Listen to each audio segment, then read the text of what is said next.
Ini kisah Nyoto, seorang tokoh PKI yang tak mau ucapkan sumpah keagamaan saat dilantik jadi menteri.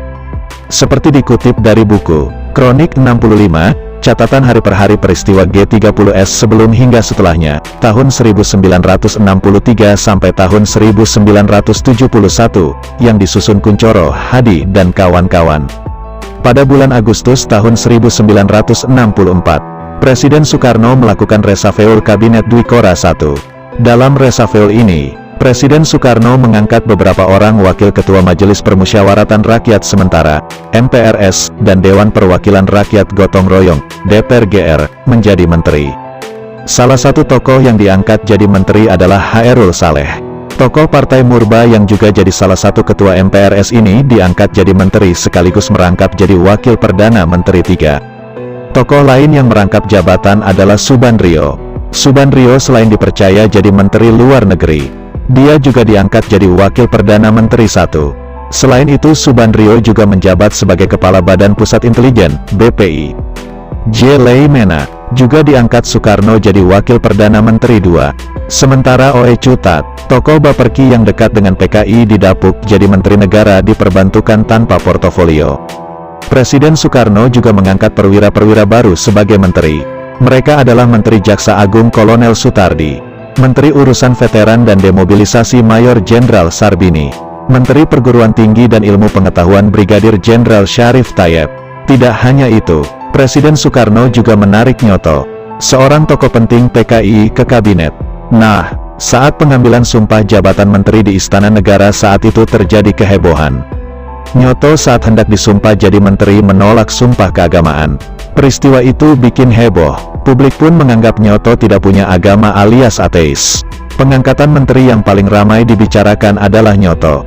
Ia membuat sensasi dengan penolakannya melakukan sumpah keagamaan saat pelantikan, tulis Kuncoro Hadi dalam buku Kronik 65, catatan hari per hari peristiwa G30S sebelum hingga setelahnya, tahun 1963 sampai tahun 1971.